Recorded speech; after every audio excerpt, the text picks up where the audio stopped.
señor director, socios, señoras, señores, damos un nuevo paso en el avance del ciclo que este año un grupo de socios venimos organizando desde hace ya 8 años.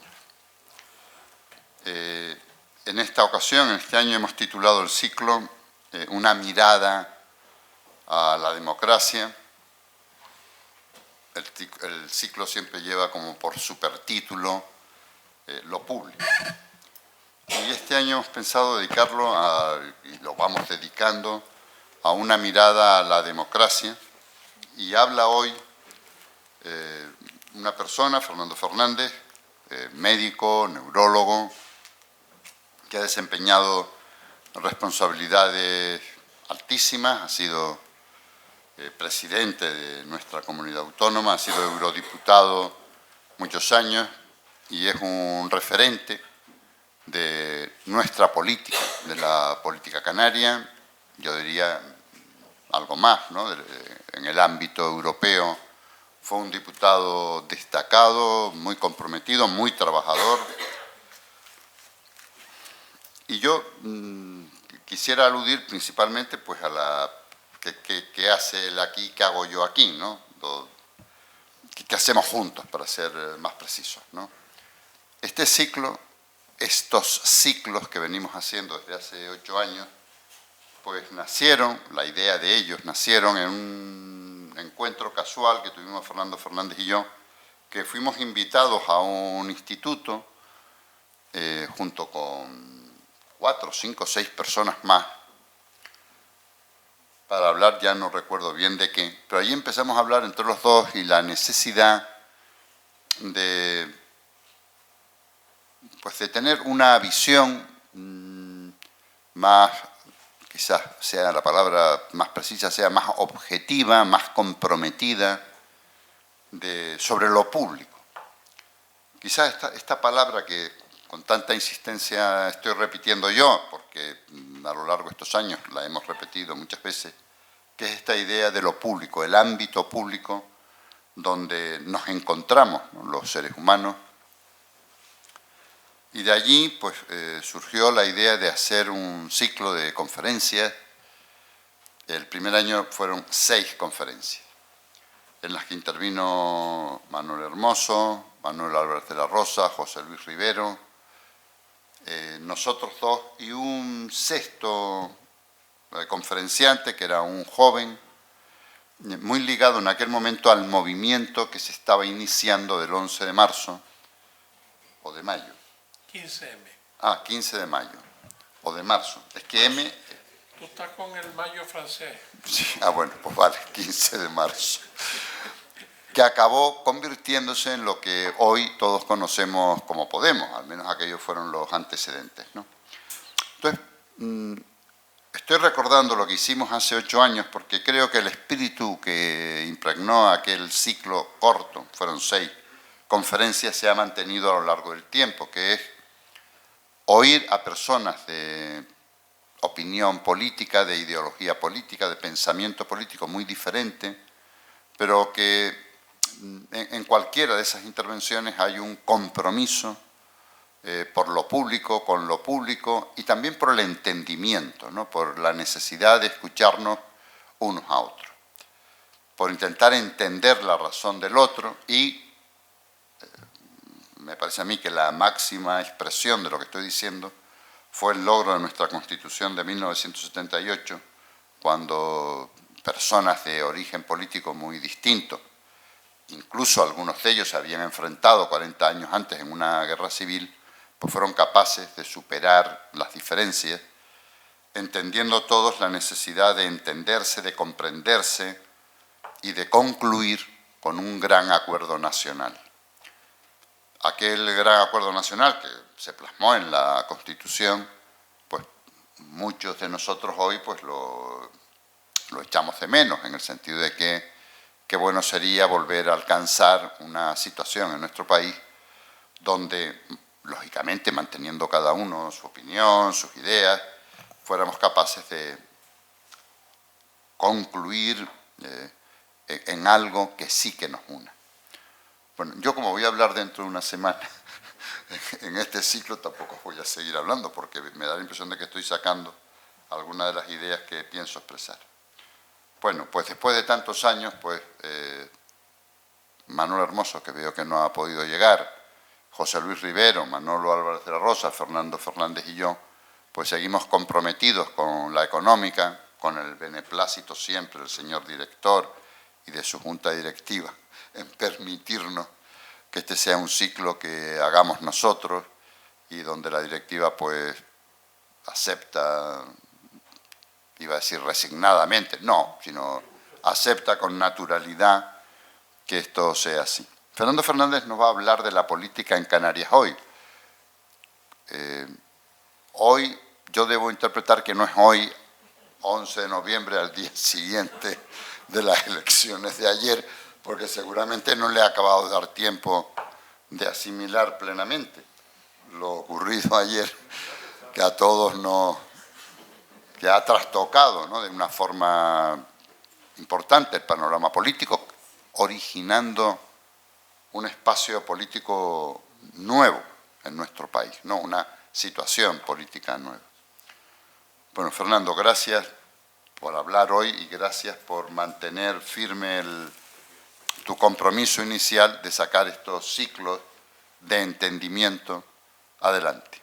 Y yo me voy a sentar en la fila porque veo que vas a publicar algo, ¿no? Ah, se ve aquí. Pero qué modernidad. Señor director, señoras y señores, querido Antonio Martinón, gracias por recordar.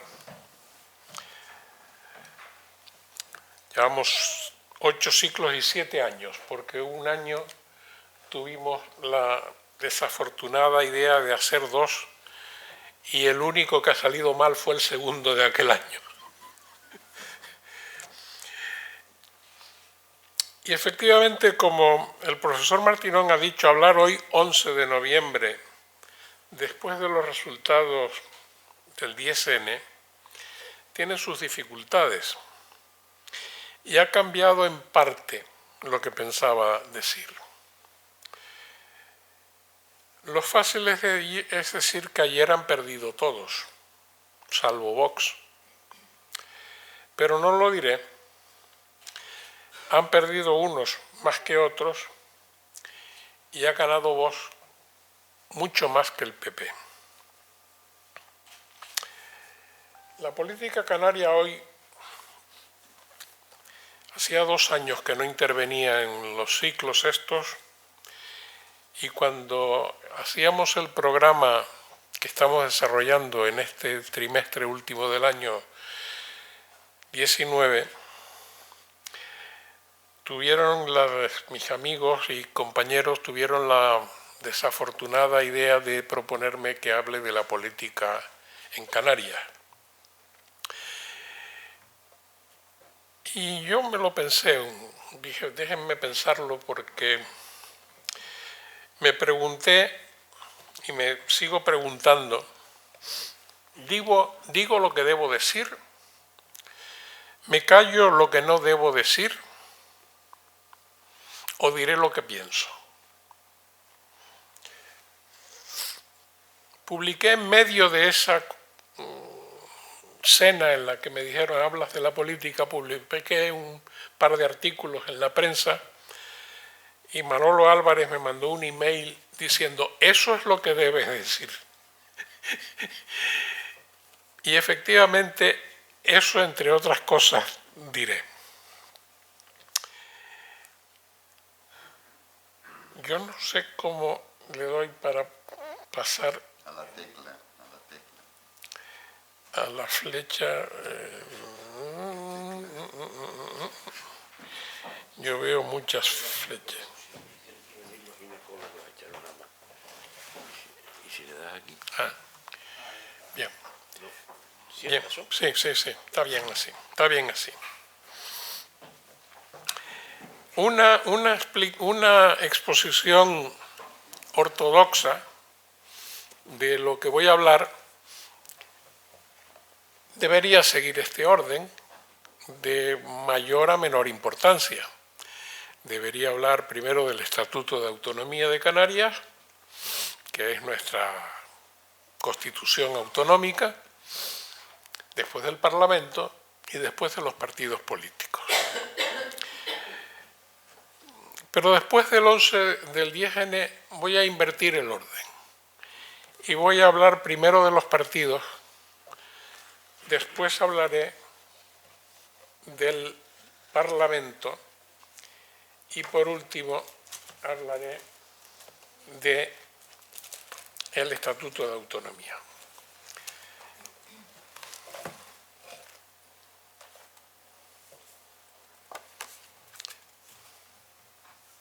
Si encuentro mis papeles, que los encontraré.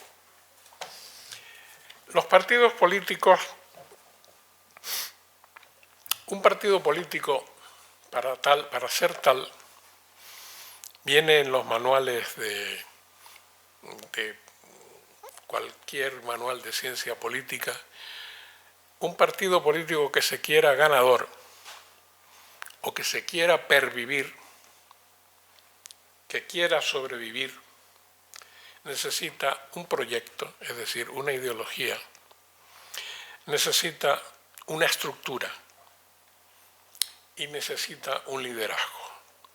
Y si se da la circunstancia de que se tiene una ideología, de que se tiene una estructura, esto es, el partido está implantado en el territorio, sea de ámbito nacional o regional, como es el caso de determinados partidos políticos en Cataluña o en el País Vasco o la misma ATI, Coalición Canaria en Tenerife, pues en Tenerife si se tiene una estructura, ese es un segundo elemento fundamental para la fortaleza de ese partido. Y por último, ese proyecto, esa ideología, esa estructura necesita de un liderazgo.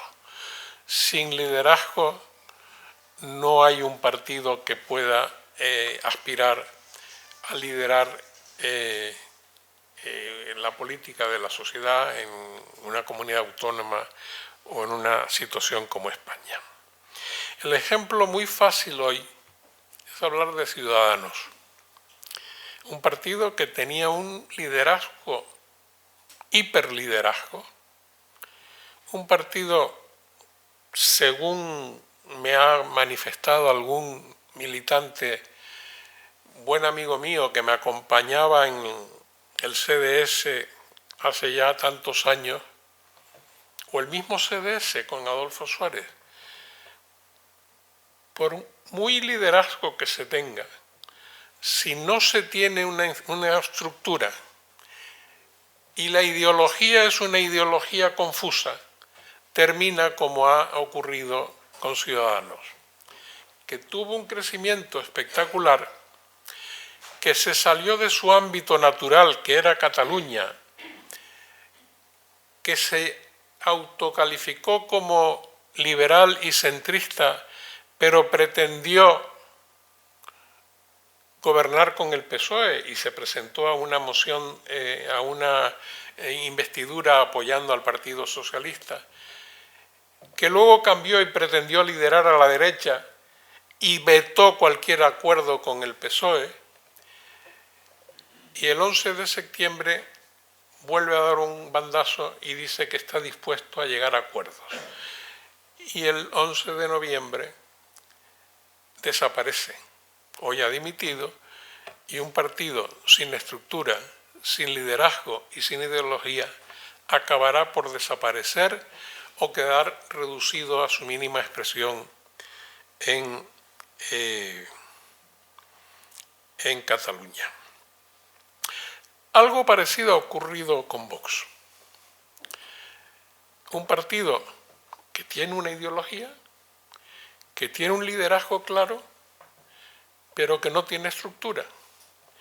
Y que como consecuencia la misma causa que hizo crecer a Podemos en las europeas del año 14, que obtiene un resultado espectacular como consecuencia del malestar que surge en España de repente, y especialmente en estos meses, en estas semanas y mes último, como consecuencia de los sucesos de Barcelona y de lo acontecido con el desenterramiento del dictador, coge impulso y obtiene un resultado muy superior al que vaticinaban las encuestas. Pero un partido con liderazgo claro, con una infraestructura, con una estructura difícil de entender en este momento,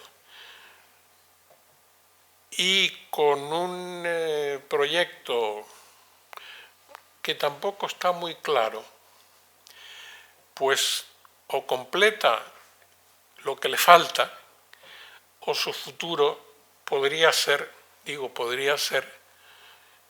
el mismo de Ciudadanos, porque un partido que tiene 54 o 52 diputados hoy, resulta que no tiene concejales en la mitad de España, que no tiene alcaldes, quizás uno o dos en el resto de España. Eso no tiene un futuro previsible si no completa las condiciones necesarias. Es en parte lo que ha ocurrido con Podemos, que tuvo un crecimiento espectacular recogiendo el malestar que dio lugar al 15M y ha ido mortecinamente decayendo hasta quedarse en torno a los 3 millones de votos, que es lo que siempre tuvo el Partido Comunista desde Carrillo hasta Anguita, que andaba en torno a esos 2,5 millones, 3 millones, 3.200.000 votos repartidos por toda España y que le daban un peso, llegó a tener hasta 20 y tantos diputados, ahora se ha quedado con 30 y pico. Todavía no está en su suelo.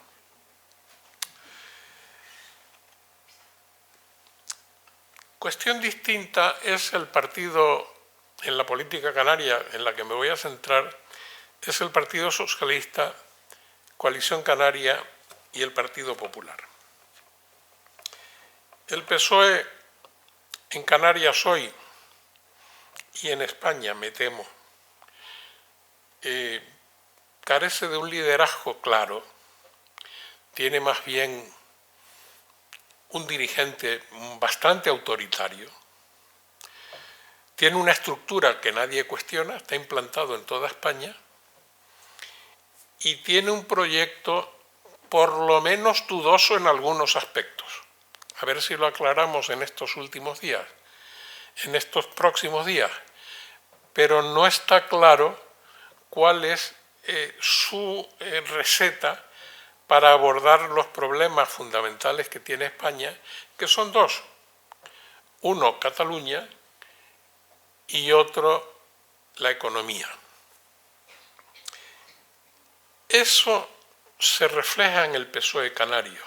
Anoche escuché una de las pocas ideas lúcidas que oí al final de la noche en la televisión canaria, pocas ideas lúcidas oídas en la televisión canaria, no en las otras.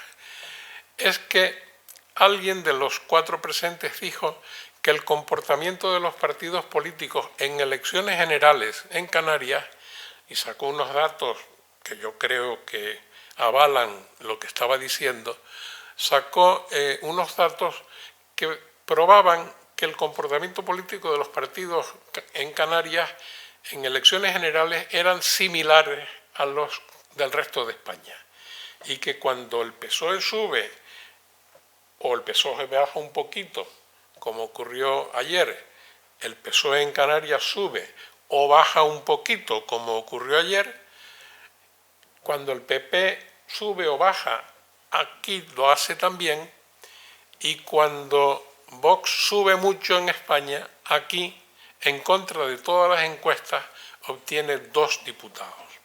Eso se ha visto ayer aquí con toda claridad. Y para hablar del PSOE en la política canaria hay que hacer una referencia inevitable al gobierno. Un gobierno que surge de repente, cuando estaba en marcha otro gobierno de sentido distinto, que logra aglutinar a 4 fuerzas políticas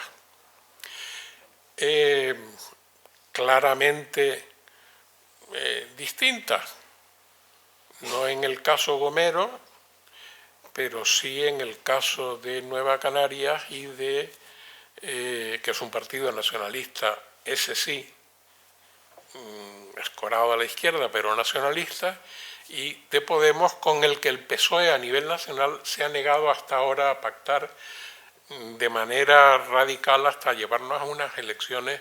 El presidente en funciones desde el mes de abril hasta ahora se negó rotundamente a pactar con Podemos, pero sin embargo aquí sí lo ha hecho. Y un gobierno que después de 3 o 4 meses en funciones se ve un gobierno, desde mi punto de vista, mortecino, con falta de liderazgo. Si uno tiene la preocupación de ver los acuerdos del Consejo de Gobierno, 3 meses después, todavía cuando se reúnen, siguen apareciendo noticias de nombramientos. Por ejemplo, un ejemplo muy claro en la televisión canaria. No se ha producido un cambio en la televisión canaria todavía, por falta de acuerdo en quién es.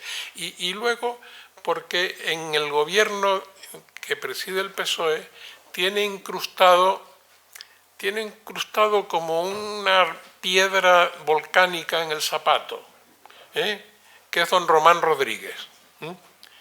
Don Román Rodríguez no les deja dormir en paz. Como decía don Pedro Sánchez, yo si tuviera a Podemos en el gobierno no podría dormir, pues algo parecido le debe ocurrir a un presidente del gobierno del que debo hablar y hablo con el máximo respeto, pero que nadie puede decir que es una egregia figura de la política canaria. No lo ha sido, porque su trayectoria no lo avala, y que tiene en Román Rodríguez pues una piedra volcánica metida en el zapato, porque ese sí que tiene costras como un galápago. Me queda hablar del PSOE y de Coalición Canaria. Perdón, del PP y de Coalición Canaria.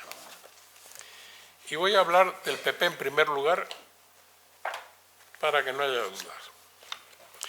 Embarcado en una crisis desde las elecciones en Canarias, desde las elecciones del 26 de mayo, cuando una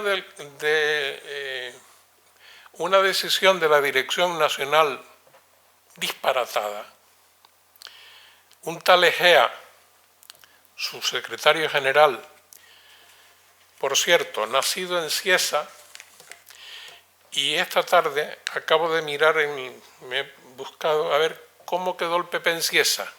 Ganó Vox. Ganó Vox. Ni en su pueblo fue capaz de ganar.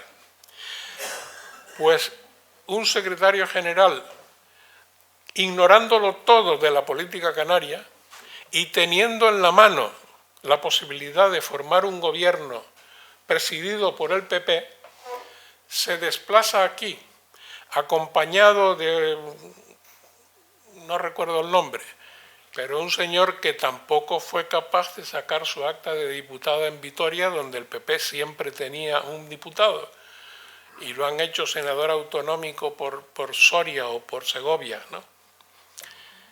Pues estos dos señores, ignorándolo todo, declaran socio preferente a Coalición Canaria,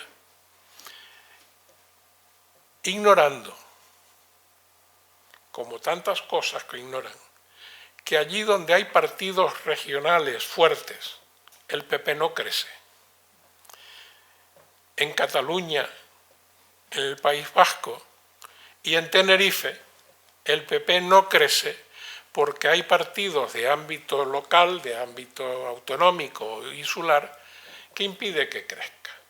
Y declararse socio preferente de Coalición Canaria es, aparte de ignorar la propia historia de su partido, desconocer a Coalición Canaria.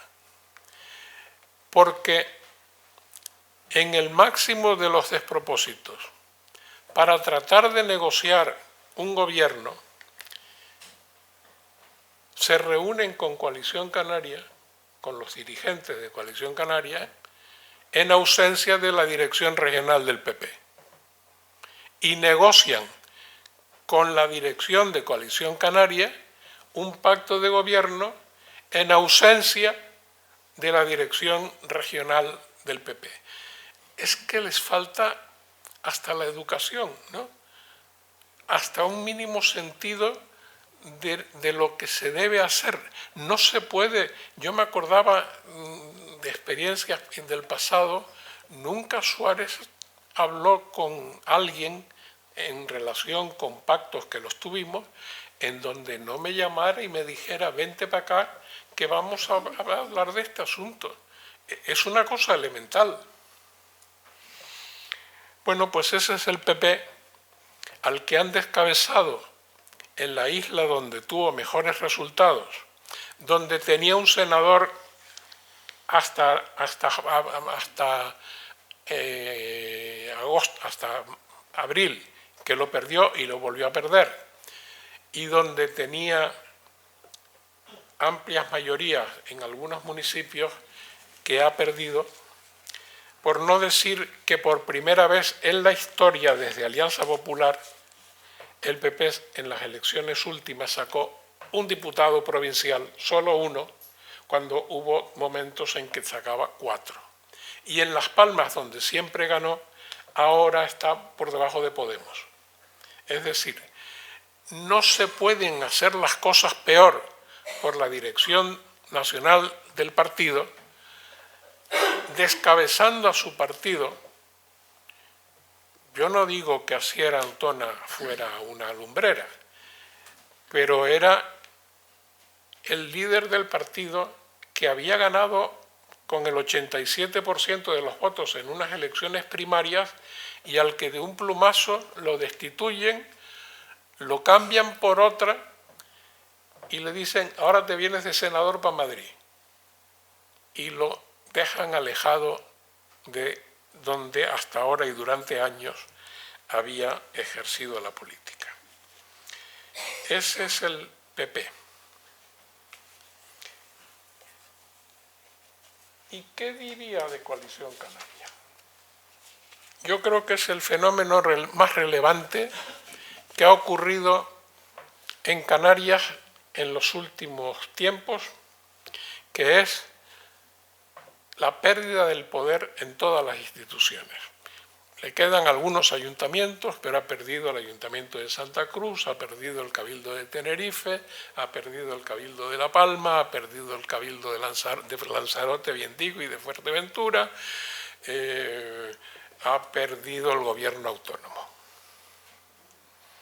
Le he preguntado a Manolo Hermoso por 2 veces, siento que no esté aquí, ¿a qué cree él que se debe la pérdida del poder? Y me dijo las 2 veces, el desgaste de los muchos años en el poder.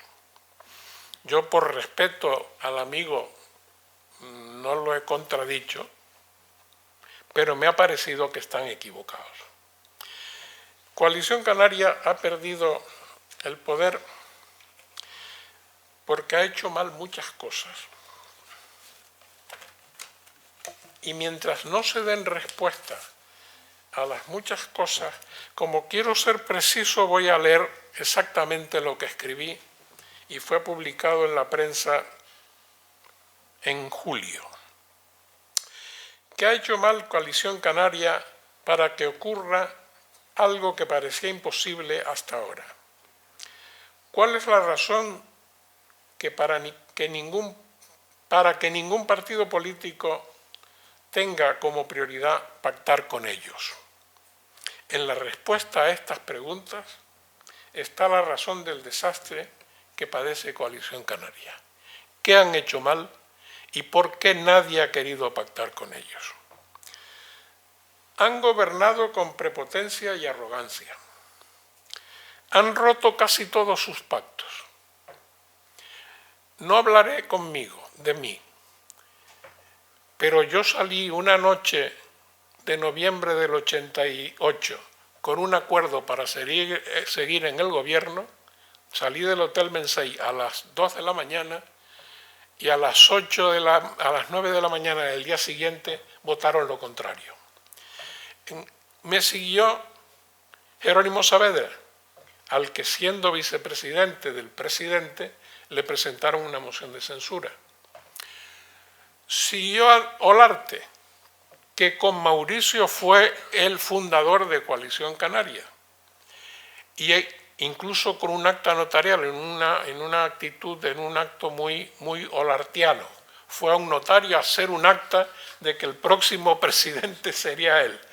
Pues incumpliendo el acta de notario, el presidente que siguió fue Adán Martín.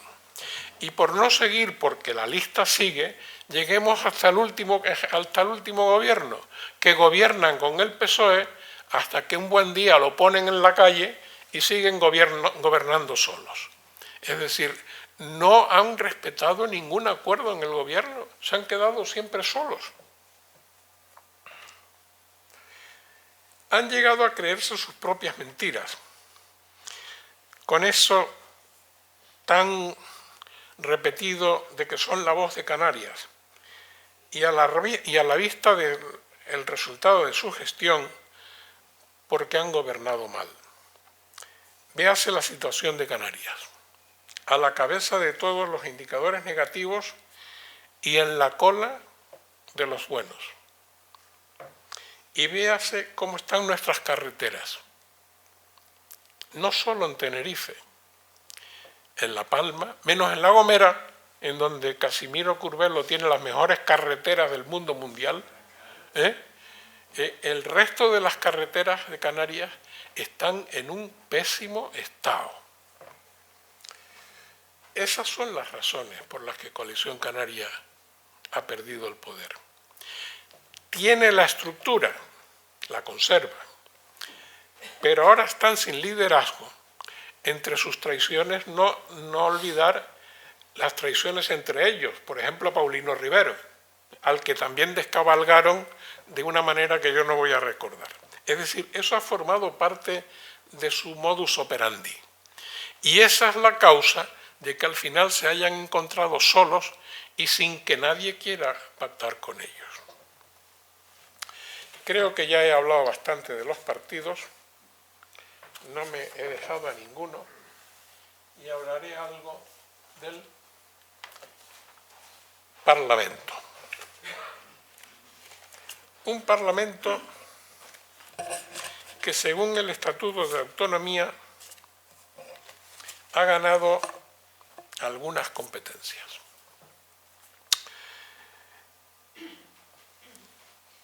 El presidente del gobierno, con el nuevo estatuto del que hablaré por último, tiene la capacidad de disolver el Parlamento. Pero esa no es una competencia para Canarias, es una competencia para el presidente del gobierno, que están obsesionados, Coalición Canaria estaba, y no entiendo cómo el PSOE y el PP aceptaron, están obsesionados con que como Cataluña y el País Vasco lo tienen, en Canarias también lo tienen. Y esa no es una competencia. Pregúntenle al ciudadano de Canarias si le parece importante que el presidente disuelva o no disuelva. Y por el contrario, tiene bastantes inconvenientes, porque ofrece la tentación de que cualquier presidente, por ejemplo yo en un momento determinado, hubiera disuelto el Parlamento porque me convenía. O el señor Sánchez, que llevado por las encuestas estesanos dice, ahora me conviene disolver y convocar elecciones.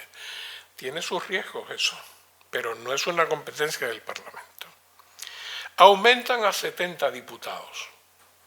Con esa historia, justo es decirlo, es una historia que viene de la izquierda, de los 10 diputados regionales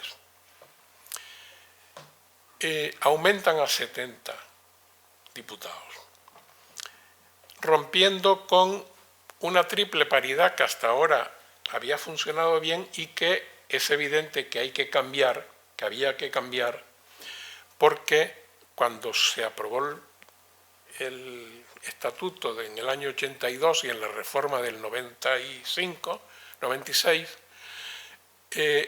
La Palma siguió teniendo más diputados que Fuerteventura, pero Fuerteventura hoy tiene más habitantes que La Palma, por tanto eso había que corregirlo de alguna manera, dándole a Fuerteventura por lo menos los mismos diputados que a La Palma. Pero digo yo, ¿por qué 70 diputados? No, es que con 70 diputados hablé con todos los portavoces parlamentarios, con todos, sin excepción. Mantenemos los 60 que dan la triple paridad y creamos 10 diputados regionales. Ah, esa es la razón. ¿Por qué no ponen 32? ¿Por qué no ponen 32? Se ahorran el gasto de 70 diputados.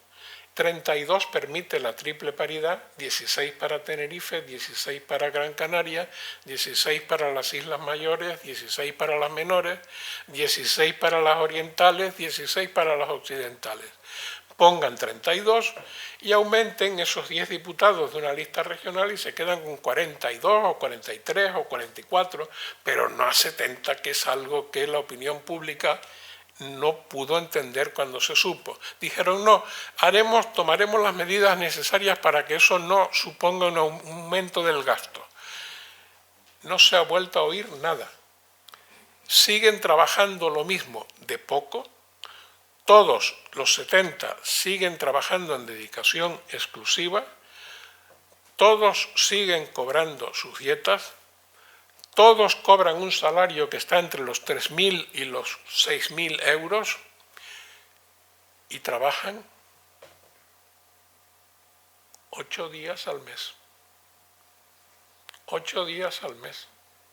Hay 2 días de plenos, 2 días de comisiones y luego se reúnen los grupos parlamentarios para preparar la comisión. No tiene ninguna justificación, ni el aumento de diputados, ni la retribución exclusiva, ni la retribución con dedicación exclusiva por trabajar 10 días al mes. Con suerte, algún mes trabajan 10 días. Y luego el tercer o cuarto acuerdo que se toma para modificar el Parlamento es la bajada de los topes regionales. La UCD, que eran así un poco bonachones, y en algunos casos medio coños bobos, decimos en La Palma, dijo, vamos a poner los topes bajitos. Y dijeron, el 3% para que entre el Partido Comunista y el 15% para que entre Asamblea Majorera, que era el partido entonces en Fuerteventura. Y por eso pusieron unos topes del 3% y el 15%. ¿Cuál fue la consecuencia? Manolo Álvarez de la Rosa lo recordará. La primera legislatura fue un tormento para el gobierno de Saavedra. Cambió de aliados en 3 ocasiones. No lo diré porque está muerto, pero en fin, había 11 grupos parlamentarios distintos. Algunos, como Gregorio Toledo, estaba él solo. Él hablaba en nombre de, como la voz de Canarias en Madrid, era la voz de Gran Canaria, ¿no? Y así por citar hasta 11 grupos parlamentarios. Yo propuse subir los topes. Y propuse subirlos sabiendo que era excesivo al 6% y al 30%. En un acuerdo con Augusto Brito, entonces portavoz parlamentario, para que lo bajaran en una enmienda y lo dejáramos en un 5%, que es lo normal, por ejemplo en Alemania y en muchos países europeos, también en España, y en un 20 o en un 25%. pero aquello se olvidó y quedó con unos topes máximos que fueron llevados al Constitucional como algo inconstitucional, y el Constitucional dijo: el Parlamento es soberano para poner los topes que quiera, y ahí se quedó. Pues los han vuelto a bajar a 3 y a 15, con lo cual se ha vuelto a repetir el mismo fenómeno. Grupos parlamentarios o diputados partidos con 1 o 2 diputados, y un multipartidismo que lleva por primera vez al gobierno a un pacto de 4 partidos. Hablemos un poco del estatuto.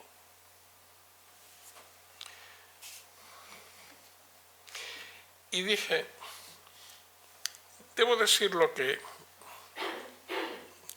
pienso. Sí, voy a decir lo que pienso.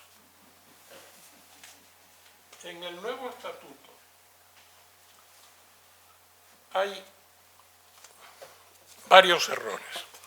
Como aquí me han precedido ya en el uso de la palabra y se ha hablado del nuevo estatuto de autonomía, no lo voy a repetir. Pero fundamentalmente el nuevo estatuto de autonomía tiene 6 elementos. El blindaje del REF,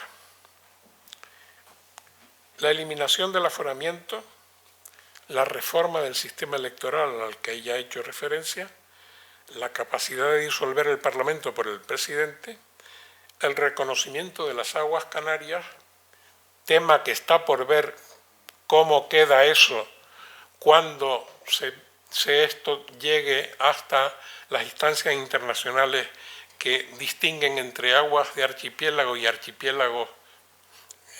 Hay una convención ahí del Caribe, de Jamaica o de tal. Ya veremos cómo queda eso. Y la Graciosa como octava isla. Octava isla para la Graciosa, pero sin cabildo. Qué cosa más curiosa. Pero hay una cosa peor. En el título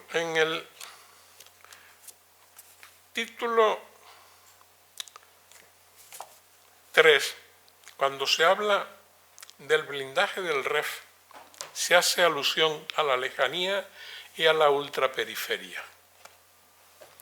Yo de ultraperiferia sé un poco. Me van a permitir, para terminar, 10 minutos sobre la ultraperiferia. Yo de la ultraperiferia sé un poco.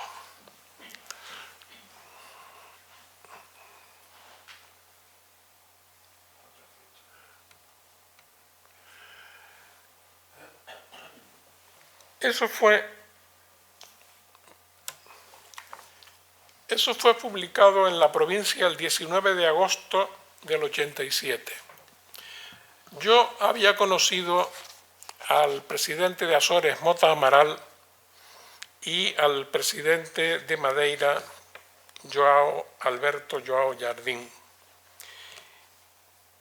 Y teniendo en cuenta que yo tomé posesión a finales de julio, una de mis primeras decisiones fue invitar a los presidentes de Azores y Madeira a venir a Canarias, que vinieron a Canarias, y según publicó la provincia, barriendo para casa, como es costumbre, dice la declaración de Gran Canaria. No hubo declaración de Gran Canaria, pero tomamos algunos acuerdos.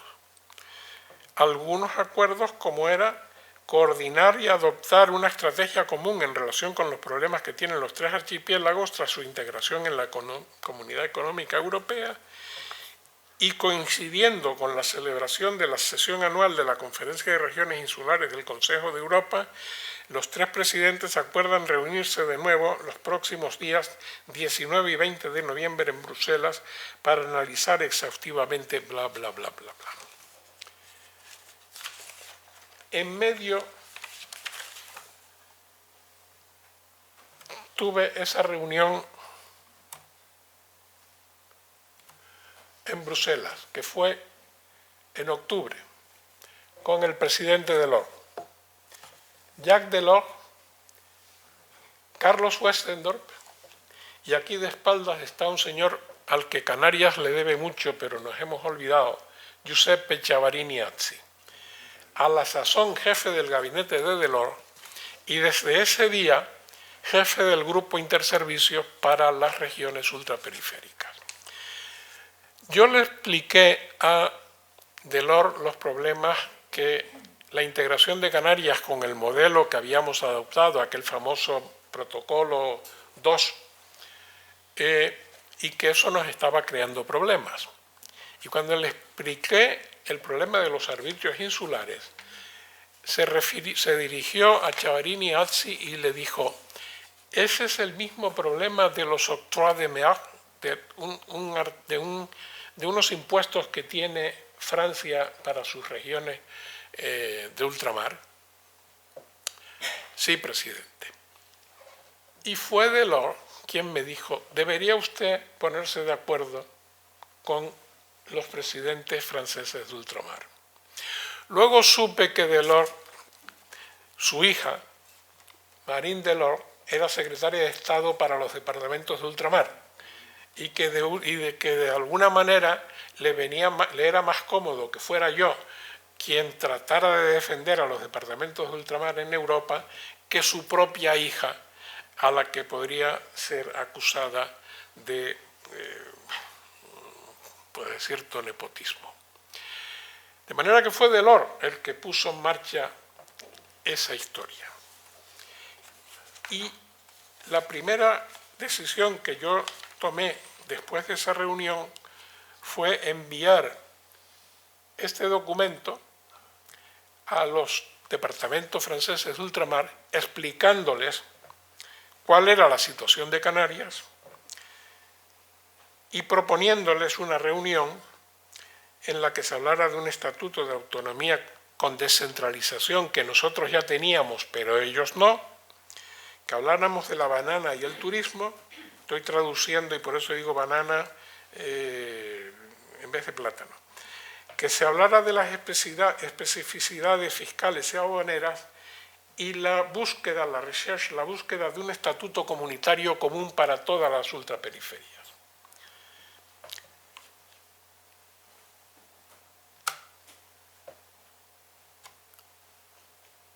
En octubre, como resultado de aquella visita, vinieron las cámaras de comercio de la Martinica y de Guadalupe en una reunión. Ahí está el presidente de Martinica, no, eran consejeros, Paco Ucelay, Luis Hernández, en una reunión que se celebró en la Cámara de Comercio. Fue la primera vez que los ultraperiféricos franceses vinieron a Canarias para tratar de sus asuntos.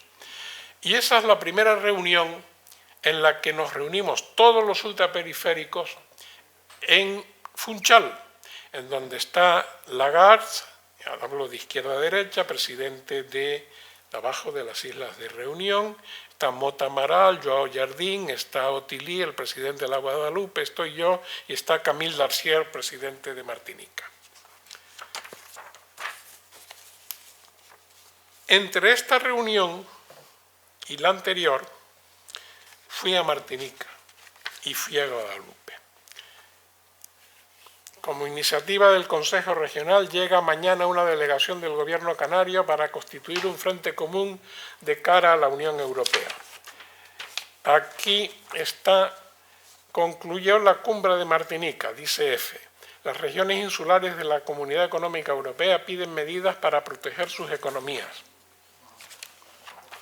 Los presidentes de las islas de la Comunidad Económica Europea piden medidas especiales para asegurar la protección del plátano.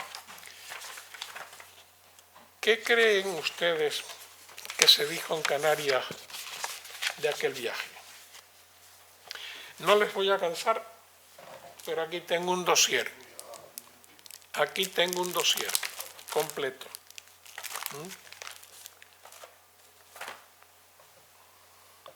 Dice Pepe Alemán en La Provincia el 20 de septiembre. Más divertido es lo del gobierno. El último numerito, ya saben, el viaje a Martinica y Guadalupe de Fernando Fernández. Y en otro párrafo dice, nada más y nada menos, dice, pero esto no le impediría al Fernández hacer un pizquito de turismo y, si se tercia, que se terciará, aprovechar y engancharse un garbeo por Venezuela para romper lanzas por los empresarios áticos que proyectan invertir en la isla Margarita. Pero Pepe Alemán ya se sabe quién es, pero alguien más serio, como era Manolo Iglesias, el diario Aviso del 23 de septiembre de aquel año, dice: eso sí es una cumbre. En fechas próximas el presidente del gobierno viajará a Guadalupe y Martinica. Y en otro párrafo dice: con sorpresa descubrimos que no hay explicación de cómo Canarias ha podido sobrevivir estos años sin tener en cuenta la importancia geopolítica, económica y social de enclaves tan sugerentes como Martinica y Guadalupe. Pero lo que es más grave es que un dirigente del gobierno de Coalición Canaria Hoy, que estaba conmigo en el gobierno y al tanto de mi viaje, en una entrevista publicada el 1 de octubre del 88, realizada por José Moreno, le pregunta: ¿y qué opina usted ante la iniciativa del presidente del gobierno de hacer un frente común con las islas de Martinica y Guadalupe en la CE? El régimen en que se encuentran esas islas es totalmente diferente al de Canarias. Yo diría, dijo él, que no se resuelven los problemas de Canarias en las comunidades europeas viajando de isla en isla. Y al día siguiente, El Día, en un editorial el día 2 de octubre, dice: ¿desde cuándo los departamentos franceses de ultramar constituyen un aval en la negociación política y económica que Canarias ha de culminar con las instancias de la Comunidad Europea? ¿Acaso residen en los DOM aquellos técnicos y expertos duchos en nuestra economía y hábiles intérpretes del acervo comunitario canario? Y termino muy bueno, con una columna que publica, no voy a citar el nombre porque no merece la pena que yo la nombre, pero Canarias 7 publica una columna que titula Ultraperiféricos y yo con estos pelos. Y dice: por los periódicos me entero que el presi se ha ido a Martinica y Guadalupe. Miraron el mapa para saber dónde están y por la iluminada palabra de Fernández me entero que nos equipara a los departamentos franceses de ultramar. Este muchacho arrebatado nos ha bautizado como regiones ultraperiféricas, suena como insulto y tiene ribetes peligrosos. Pues esto, que era recibido en Canarias de esta forma, ahora es tan importante que lo han llevado al estatuto. Ahora es tan importante que lo han llevado al Estatuto de Autonomía. Con los riesgos que eso tiene, porque nosotros somos ultraperiféricos con respecto a Europa, pero no somos ultraperiféricos con respecto a España. Al contrario, a nosotros lo que nos conviene es ser cuanto más cercanos a España en todo. Llevar el estatuto de ultraperiferia, llevar a nuestro estatuto la ultraperiferia en el futuro, y el futuro no se sabe, el futuro no es previsible. Miren, ¿quién diría en la época en que Pujol recibía el premio de español de honor hace unos años lo que iba a pasar en Cataluña? ¿Quién dice lo que puede pasar en el futuro en Canarias con respecto a la ultraperiferia? Los departamentos franceses de ultramar tienen previsto celebrar un referendo de autodeterminación el año 2020, junto con la Nueva Caledonia. Y ellos tienen el derecho a hacerlo también. ¿Algún día se podrá hacer eso en Canarias? Yo no lo preveo, yo no lo creo, pero la ultraperiferia no es un concepto de Canarias con España. Es un grave error haberlo introducido en el Estatuto de Autonomía y se hizo porque quiso Coalición Canaria. Y no entiendo cómo ni el PSOE ni el PP se opusieron a esa decisión. Eso está publicado en un libro que publiqué, La Europa que yo veo. Está desarrollado en un libro que publiqué en Francia y que no se ha conocido mucho en España, sobre las regiones ultraperiféricas y las islas, y está desarrollado en numerosos informes que hice en relación con el estatus de Canarias en la Unión Europea. Por tanto, creo que en el estatuto, aparte de los errores y los defectos que han sido expuestos por quien, creo que fue el profesor Vilar, que habló de ese tema aquí hace unas semanas, creo que el más grave, potencialmente grave, en el medio y en el largo plazo, es que en nuestro estatuto se nos llame regiones ultraperiféricas, que es un concepto de Canarias con respecto a Europa y no con respecto a España. Muchas gracias.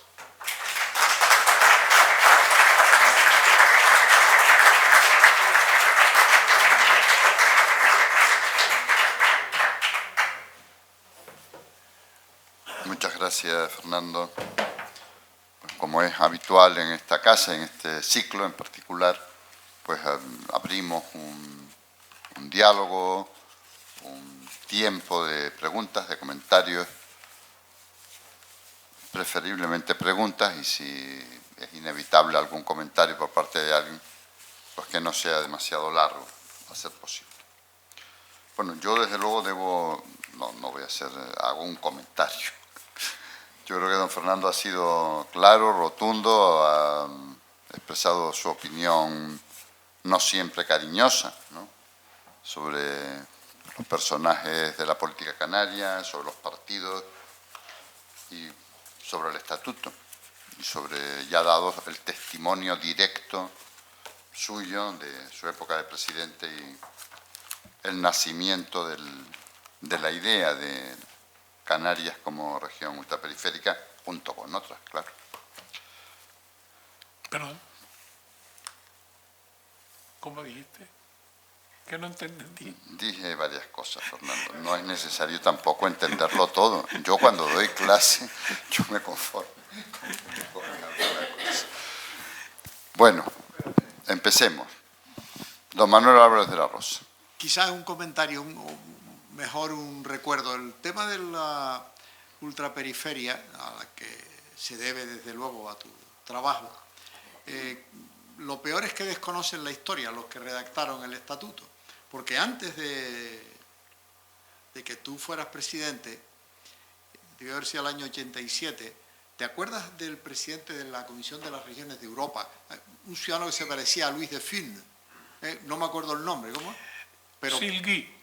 Silgui. Quizá. Un comerciante. Sí, pues este era un ciudadano que era un mandado de Edgar Ford. Y yo tuve la ocasión de hablar con el golista más cercano que he tenido en mi vida, con Edgar Ford, que era a la sazón presidente de la Loire Atlantique. Y hablando con él, Canario, patatín, patatán, dice, ustedes, decía Edgar Ford, mira que se tiene conchas, ¿no? Dice, ustedes deberían de formar un grupo distinto con Azores, fíjate tú, dijo, con Azores, con Madeira, con Creta, porque al fin y al cabo ustedes son regiones de Europa, sin duda, pero distintas, con Cabo Verde, pero distintas, ¿no? Con Cabo Verde, que no está en la Unión Europea. Bueno, ¿no? Que no está en la Unión Europea, claro.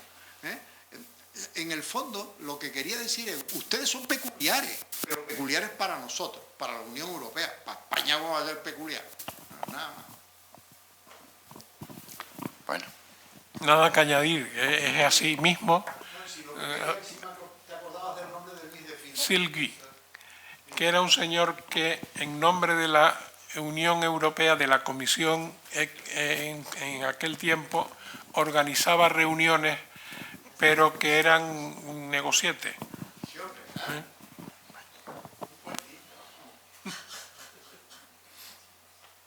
¿Alguna otra intervención?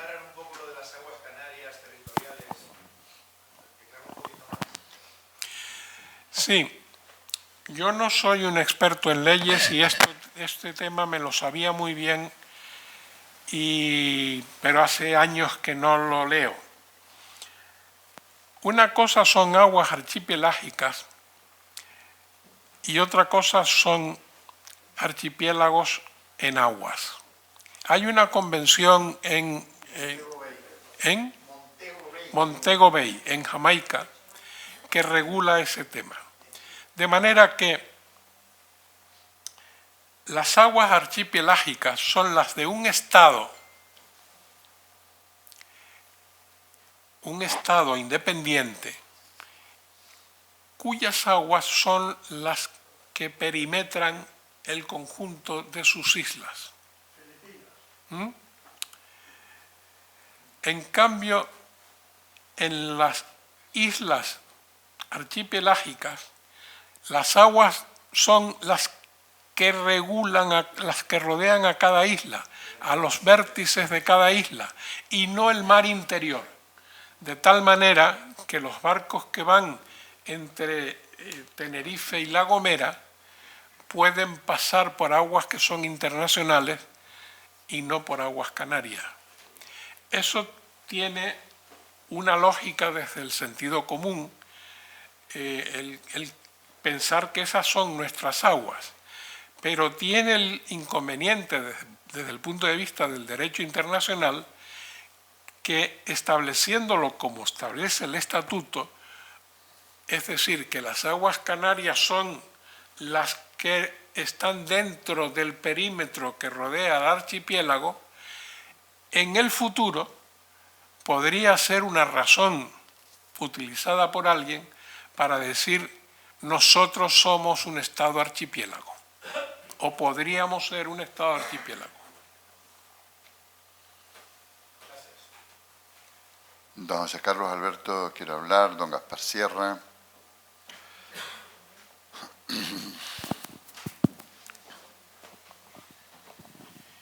Sí, vamos a ver. Son archipiélago-estado o archipiélago que no es estado. Pero, y el REF, la verdad es que el derecho de autodeterminación Cataluña no está fuera ni a 2.000 kilómetros de ningún sitio. No creo que el debate que se pueda producir, Dios quiera que no se produzca, pero el debate que se produzca sobre el derecho de autodeterminación en Canarias no está, ni porque ahora tengamos en el estatuto que somos regiones ultraperiféricas con Europa, ni creo que influya eso ni por las aguas. Yo creo que el derecho de autodeterminación, primero, está muy lejos de estar en Canarias, pero en Cataluña no existe ninguna de esas cosas, ni en el País Vasco, y están hablando del derecho de autodeterminación. No creo que vayan por ahí los tiros. A mí me parece bien que se tengan ciertas reservas contra lo que pueda pasar en Canarias dentro de unos años, pero no creo que el sentido nacionalista de la sociedad canaria ni nada de eso vaya por los caminos de la autodeterminación ni nada parecido. Por lo tanto, creo que ese peligro yo creo que no tiene nada que ver. Nombraba una serie de ciudades que te dijo tu amigo, es el comerciante, y da la casualidad que menos una, lo que sí es una realidad que está ahí, que va a haber que contemplar dentro de la situación de Canarias, que es la Macaronesia. Europa está empezando a hablar y está recomendando que se haga algo como Macaronesia, como eso, es que son distintos, pero son parecidos. Azores, Cabo Verde, Canarias, Madeira, todo eso sí puede tener una consideración dentro de Europa. Como creo que Europa tendrá que contemplar otras consideraciones territoriales, porque yo creo que una de las soluciones de los problemas territoriales en Europa es que se contemplen nacionales, se contemplen a nivel de Europa, y que Europa determine cuáles son sus naciones y cuáles son las entidades territoriales dentro de esas naciones, sin derecho a salirse de esas naciones, o que eso esté regulado de alguna forma a nivel superior. Yo, aprovechando tus planteamientos con respecto a ayer, te quería hacer alguna pregunta, a ver si me la aclaras. ¿Por qué cuando se dice que se va a ver en España un gobierno progresista, cuando se usa la palabra progresista queda excluido el Partido Popular? Pero además, ¿por qué el Partido Popular no protesta? Si es que quiere decir que la derecha no puede contemplar el progresismo de la sociedad, o sí lo puede contemplar.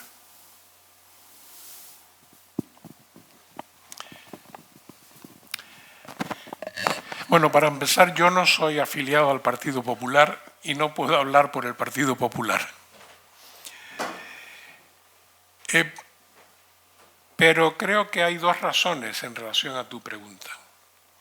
Una, que la izquierda ha hecho suyo y se ha apropiado del progresismo.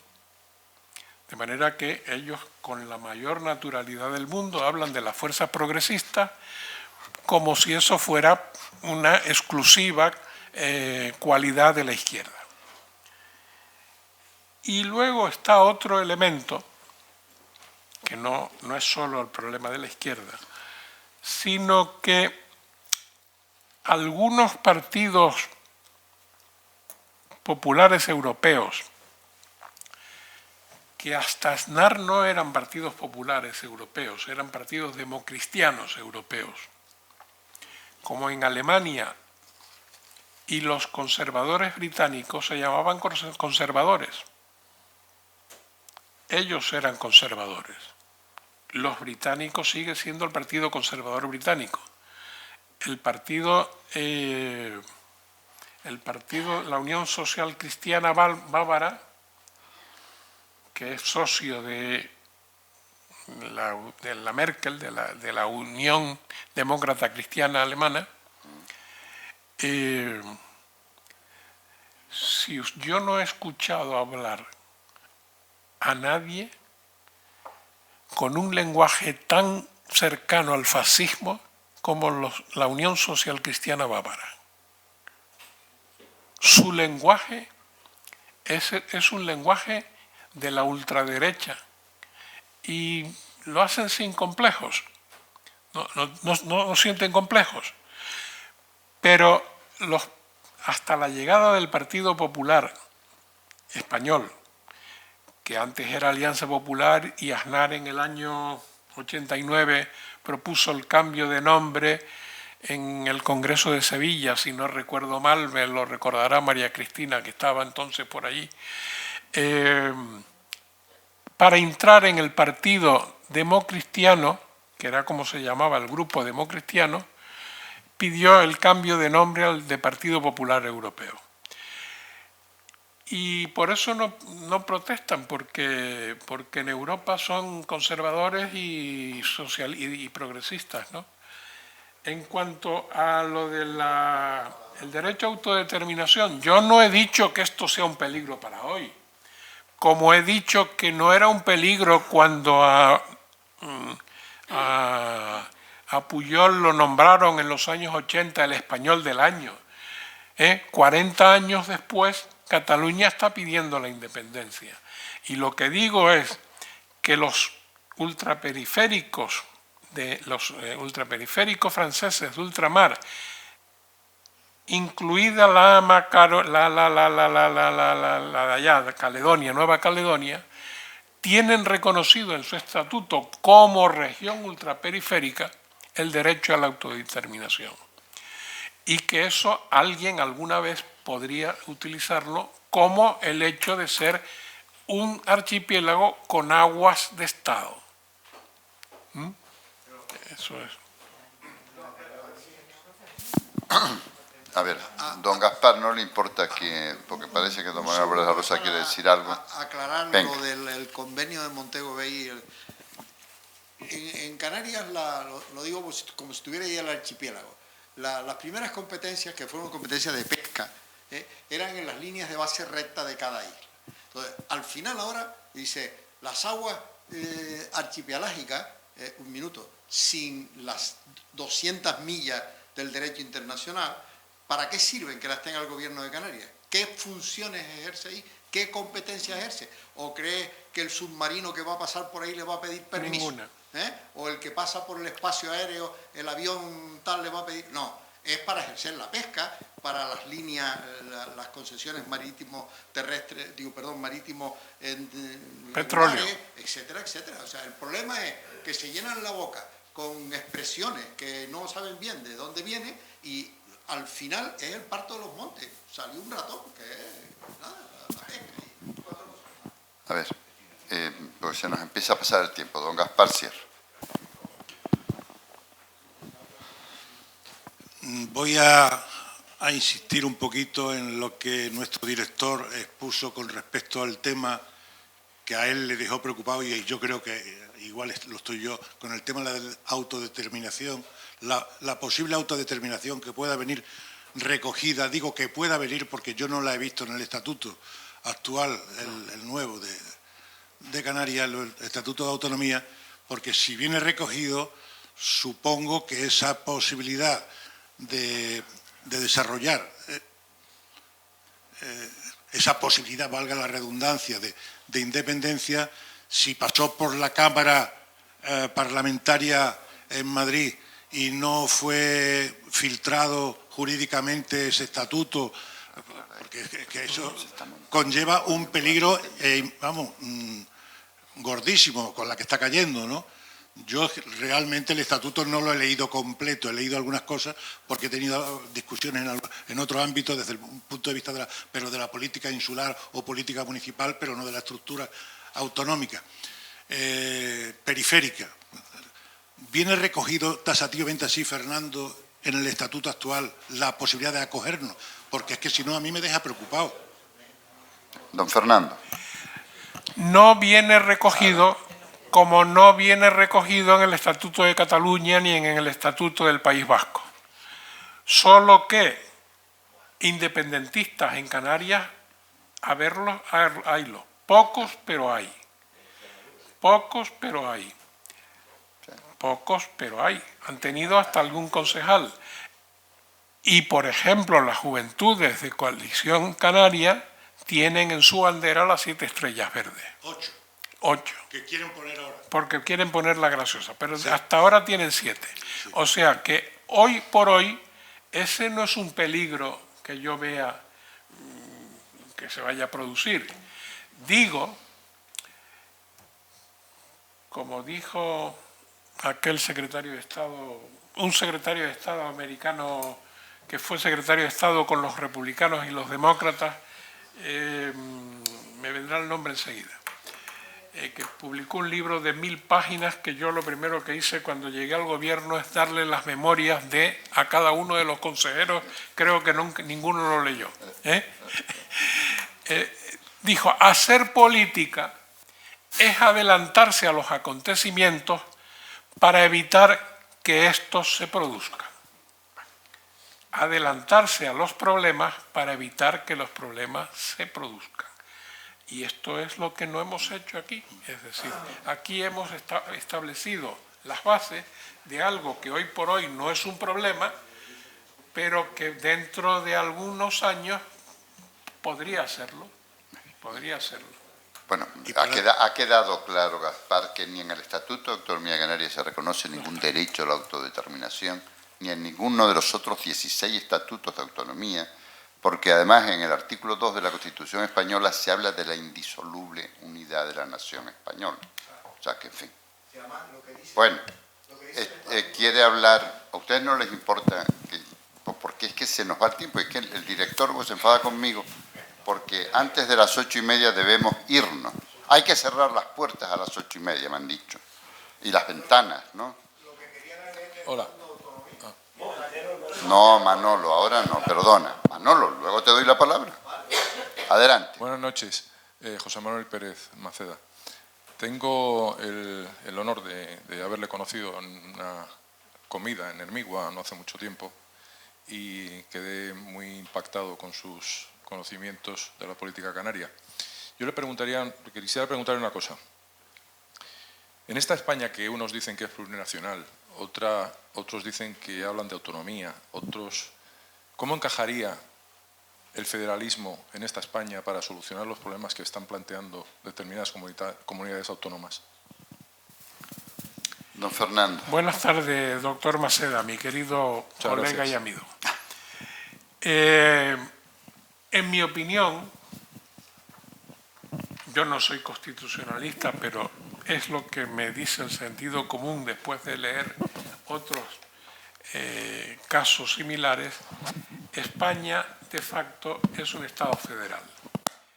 Y cuando los socialistas hablan, por ejemplo, el lema de los socialistas catalanes en las últimas elecciones autonómicas era federal. La diferencia es un problema de tiempo, pero no de sustancia. Estados federales son territorios separados que se unen para formar una federación y forman un Estado federal, y nuestro caso ha sido al revés, es un Estado unitario que en virtud de la Constitución creó autonomías, que llamamos autonomías, pero no estados autonómicos. El Estado autonómico es el Estado español. Pero el resultado es el mismo. Es decir, la vía de llegada, el procedimiento por el que se llega a un Estado federal es distinto al que nosotros tuvimos para llegar a un Estado autonómico. Pero el resultado es que nuestras autonomías más o menos tienen las mismas competencias, en algún caso más, en algún caso menos, que los Estados federados alemanes o que los Estados federados de Estados Unidos. Pero a Cataluña en este caso entonces le reconocerían su singularidad como Estado y podría integrarse dentro de lo que es una federación. De esta manera el problema autonómico va a persistir tiempo y tiempo y tiempo. No sé cuál es la solución al problema que existe político para encajar a esta comunidad autónoma y el problema que está planteando al resto del Estado. Porque es un problema en este momento muy importante, casi. Maceda, yo tampoco sé la solución. Yo tampoco la sé. La hablamos hace un mes en una cena que tuvimos y llegamos a algunas conclusiones, pero que no son para reproducir aquí. A ver, sí. Buenas noches. En relación a la definición que dio usted sobre los partidos políticos y en vista de los resultados ayer de las elecciones generales y lo ocurrido con Ciudadanos, ¿no es muy similar o puede que sea a dónde va o qué cree usted que va a ocurrir con Coalición Canaria? No, yo no creo que Coalición Canaria desaparezca porque Coalición Canaria, de los tres elementos, proyecto, estructura y liderazgo, tiene estructura. No tiene un liderazgo claro ahora y tampoco tengo claro cuál es el proyecto, pero tiene una estructura y yo creo que Coalición Canaria va a seguir y tendrá su momento. Otro problema es que con quién va a gobernar Coalición Canaria en el futuro, pero esa es otra cosa que no, sobre la que usted no me pregunta. Yo creo que Coalición Canaria se va a mantener porque tiene una estructura muy bien implantado, diría que en los 88 municipios canarios, quizás en algunos no, pero en casi todos. Gracias. Sí. Podría, señora... Ah, ya tiene el micrófono. Adelante. Este se oye bien. A ver, perdone por el protocolo, don Antonio. La verdad que yo estoy asombrado, ¿no? Pero bueno, con lo que yo he intervenido en esta vida. La pregunta es, respecto a lo de ayer, que todo el que sea responsable debe estar preocupado porque lo que ocurrió ayer. Entonces me viene a la memoria un Twitter que puse hace un momento, que lleva ya unos 300 o 400 de los muchos que tengo, de los muchos portales que tengo en Internet, aunque no lo parezca, claro. Y puse claramente que Ortega y Gasset, un filósofo que no admite la duda de su objetividad, dijo en La rebelión de las masas que si no será que estamos alguien, plataformas informativas, digitales, internacionales, políticas, no estaremos informando mal a las masas, hasta el punto de que ocurra un caso como tan inexplicable como el de ayer. Y estas plataformas tienen nombre y apellido. Y no le leo el Twitter porque ya le digo que el Twitter es más breve, ¿no? Y simplemente esta observación. ¿A usted no le preocupa, porque sé que a usted le preocupa una cosa, ¿a usted no le preocupa lo de ayer? Hay un tal Soros que yo tengo confidentes en todos lados porque hice una tesis doctoral y en Miami tengo amigos que me dicen el Soros es el culpable de que haya ocurrido lo que ocurrió. Muchas gracias, don ¿Usted me Fernando, entendió, Vale, don Antonio? Yo no estoy especialmente preocupado por lo que ocurrió ayer. Estoy sorprendido de la decisión que tomó el presidente en funciones, que es convocar elecciones para subir a 130 o 150 diputados y bajarlo. Pero eso es algo que le debe preocupar al señor presidente y no a mí. Lo que ocurrió ayer es que tenemos un Parlamento más fragmentado y una situación políticamente más complicada que la que teníamos anteayer, antes de las elecciones de ayer. Pero la democracia tiene respuesta para casi todos los problemas. Y yo no creo que estemos en una situación de fin de régimen. Nuestra democracia buscará las soluciones.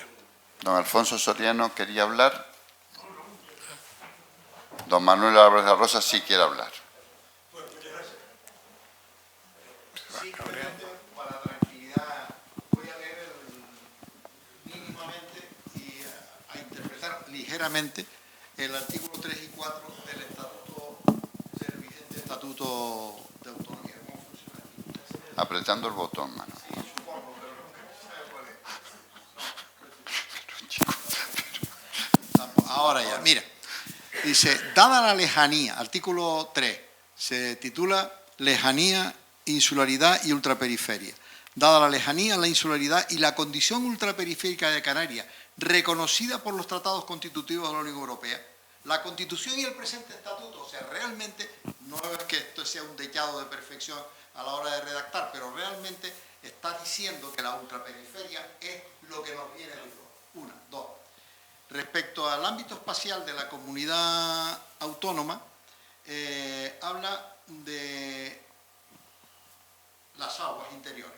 Sin perjuicio de la delimitación de las líneas de base recta existente entre los puntos extremos más salientes de las islas e islotes que integran, según el apartado anterior, al archipiélago canario, se trazará un contorno perimetral que siga la configuración general del archipiélago, tal como se establece en el anexo de este estatuto. Las aguas que estén en el interior servirán para ejercer las competencias que tenga la propia comunidad autónoma, dejando a salvo la soberanía del Estado. Así que nada que nos pasa, como es el 90% del estatuto, que pasa de 60 o 70 artículos a 200 y pico. Don Fernando, tiene usted la última palabra, ¿no? Nada, muchas gracias por las preguntas y gracias hasta la por próxima. esta intervención.